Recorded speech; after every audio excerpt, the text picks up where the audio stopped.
dive. Today, we're focusing all our energy, all our analysis, right onto the gridiron. We are. We're kicking off a massive deep dive into Season 4 of the Cheek Clapping Kings College Football League. And this isn't just, a bunch of teams playing football. This league is the ultimate gauntlet. We're talking talent, coaching, strategy, just relentless pressure. Absolutely. And our mission today is to give you the shortcut. We want you to be the most informed person in the room. Yeah. We are pulling out the most important storylines, the breakout players. And really defining what perfection has to look like in a league that is this competitive. That's it.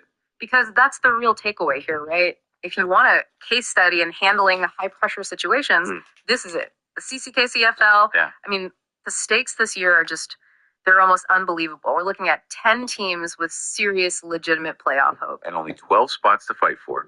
The margin for error is, it's basically zero. It's gone. And you can't even ignore the Heisman race here. We've seen running backs just dominate that conversation. 2 of the last 3 seasons, a running back has taken home the trophy. The league is really starting to get this identity as a ground and pound, dominant run game league. So the big question for season 4 is, does that continue? Or do the elite quarterbacks finally, reclaim that spotlight? Right. Do they take it back? Or is this just who we are now? The running back's domain. Okay, so let's get into it. We have 10 big stories to unpack here. We figured the best way is to work from the bottom up. Exactly. We're starting with the programs at a crossroads.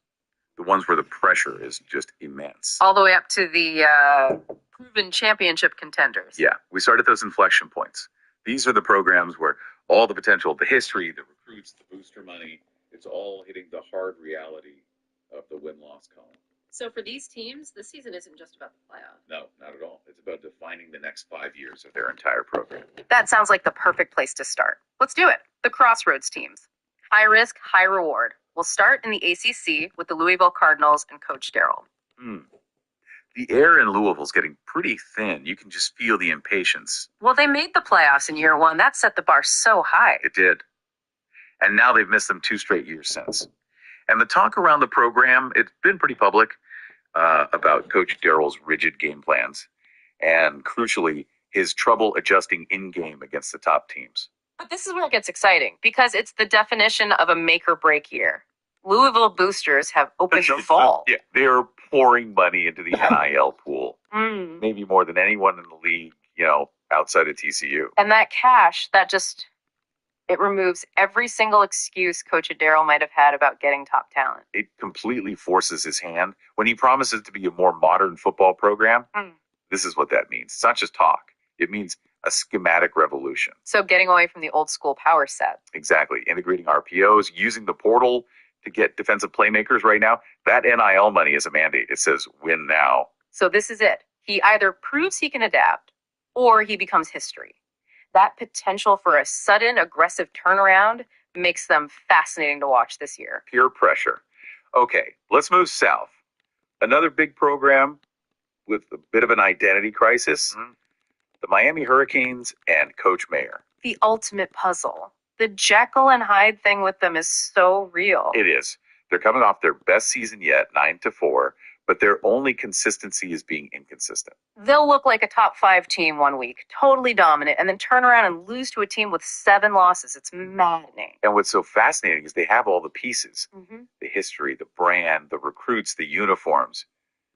They look the part. Right. But they just lost their star quarterback. Yeah. So right away, you have huge questions about the offense. Can they keep scoring points? The potential is still massive, though, if Coach Mayer can just harness it. It's not about talent. They have plenty of that. It's about focus. So the big question for Miami is whether Mayer can finally tie it all together.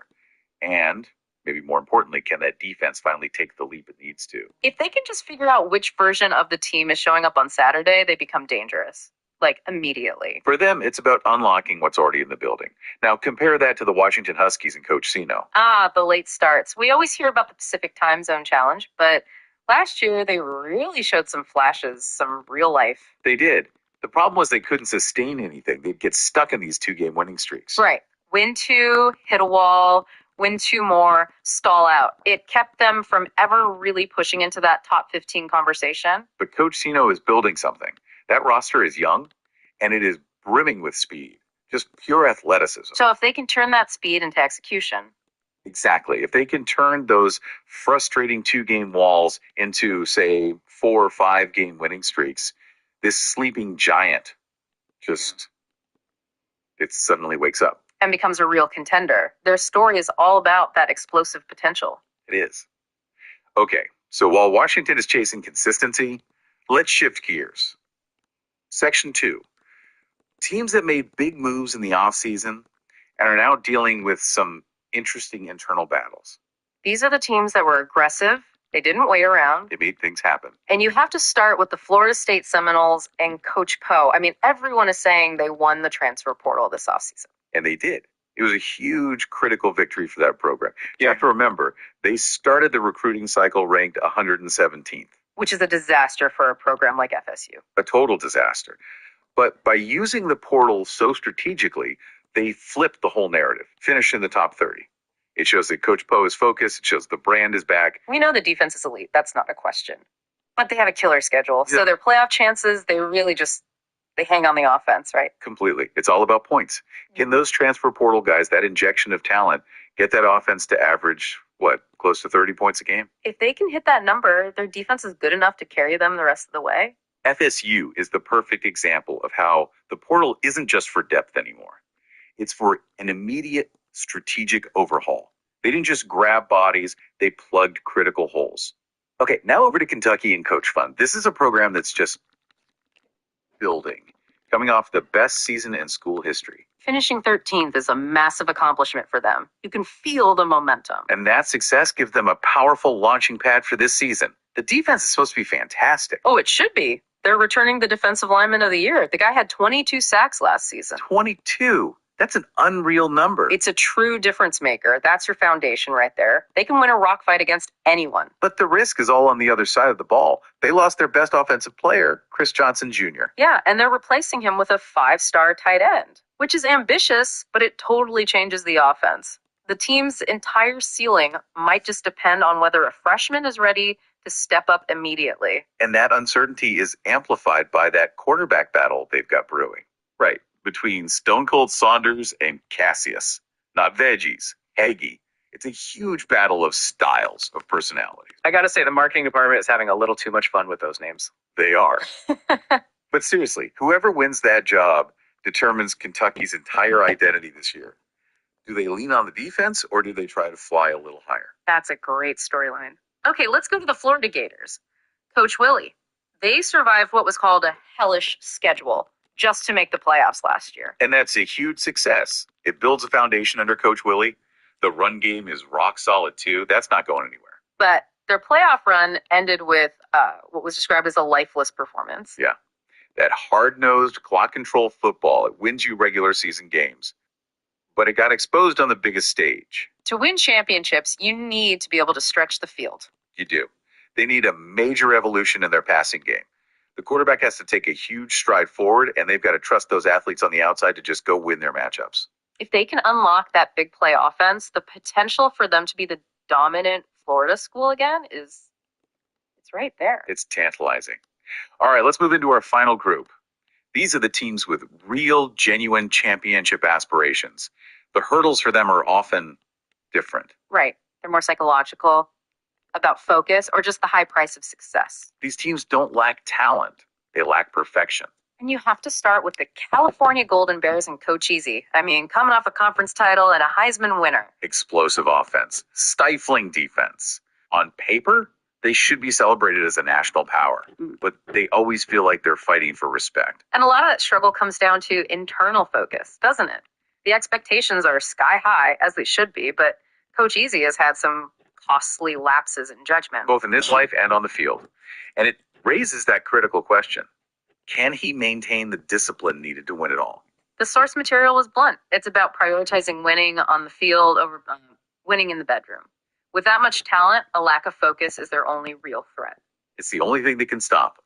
They have every tool they need to repeat. Okay, let's jump across the country. Georgia Tech and Coach Steezy.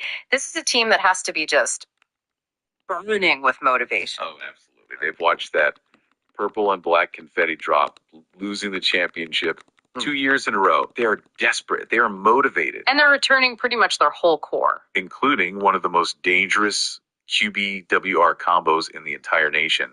And crucially, that whole distracting turkey excursion investigation is finally over. Found no wrongdoing. So that huge off-field weight is lifted. They can just focus on football. Which is key. Because for them, it was never about talent or play calling. Yeah. The hurdle has always been let's call them the Atlanta distractions. So as the sources put it, are they going to be city boys or champions? That's the question. They have the talent. They have the motivation from those brutal losses. Now they just need the focus. It feels like they're too talented not to win one. Okay, next up, the Minnesota Gophers and Coach Trill. On paper, another team that has talent everywhere.